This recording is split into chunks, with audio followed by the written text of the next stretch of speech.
عمرك حسيت إنك حزين لدرجة إنك مش قادر تفرق هو أنا مكتئب ولا دي مجرد لحظة حزن وهتعدي؟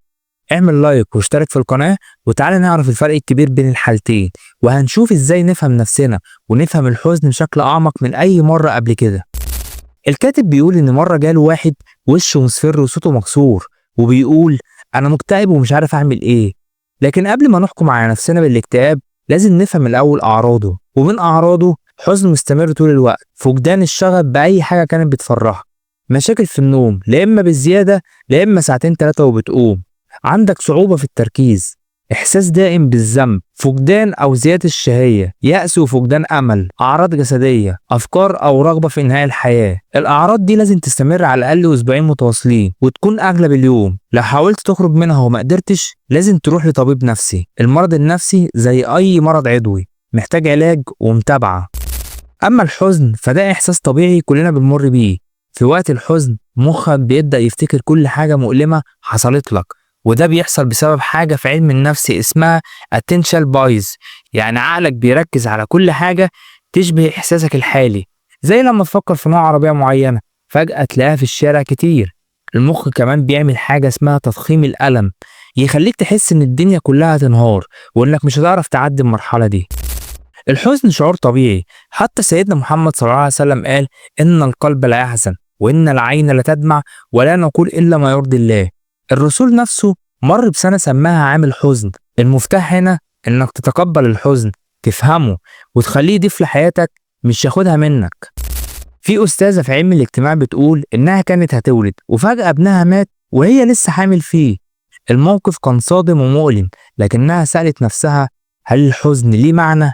واكتشفت إن الحزن ممكن يعلمنا نفهم ألم غيرنا، نستوعب حقيقة الحياة، نرتب أولوياتنا ونشوف الحكمة من التجربة ونكتسب قوة وخبرة في الحياة. أوقات الحزن بتخليك توقف الملهيات وتقعد مع نفسك، لكن ساعات لما بنقعد مع نفسنا بنكتشف إننا مش عارفينها، أنا مين ومحتاج إيه؟ سيدنا محمد صلى الله عليه وسلم قال لما صور الله آدم في الجنة تركه ما شاء الله أن يتركه، فجعل إبليس يطيف به ينظر ما هو، فلما رآها أجوف عرف إنها خلقا لا يتمالك. أجوف يعني فيه فراغ من جوه، وده إحنا برضه ده موجود في أي إنسان. الفراغ ده محتاج يتملي، جزء منه مادي وجزء منه روحي. لو أهملت أي جانب منهم حياتك هتفضل ناقصة مهما حاولت. أنت مخلوق من تراب ونفخة من روح الله، جسمك مادي وروحك نورانية، ولو أهملت أي جانب منهم حياتك هتختل. روى البخاري ومسلم عن أنس بن مالك رضي الله عنه أنه قال جاء ثلاثة إلى بيوت أزواج النبي صلى الله عليه وسلم يسألون عن عبادة النبي، فلما أخبروه كأنهم تقالوها أي عدوها قليلة وشايفين أنها حاجة بسيطة، فقالوا أين نحن من النبي صلى الله عليه وسلم؟ قد غفر الله له ما تقدم من ذنبي وما تأخر. قال أحدهم أما أنا فإني أصلي الليل أبدا، يعني بيصلي الليل من غير انقطاع. وقال آخر أنا أصوم الظهر ولا أفطر، يعني بيواصل الصيام كل يوم.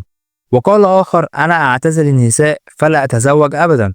فجاء رسول الله صلى الله عليه وسلم فقال أنتم الذين قلتم كذا وكذا، أما والله إني لأخشاكم لله وأتقاكم له، لكني أصوم وأفطر وأصلي وأرقد وأتزوج النساء، فمن رغب عن سنتي فليس مني. والمعنى هنا إن حتى أعلم وأتقى إنسان كان بيوازن بين الروح والجسد، وده اللي إحنا محتاجينه عشان نعيش حياة سليمة. وده المعنى الحقيقي لما قال سلمان الفارسي لأخيه أبي الدرداء عندما زاره فوجدوا قد انقطع للعبادة حتى أهمل حق زوجته وحق نفسه، فقال إن لربك عليك حق ولنفسك عليك حق ولأهلك عليك حق، فأعطي كل ذي حق حقه. وقد أقره النبي صلى الله عليه وسلم على ذلك بقوله صدق سلمان.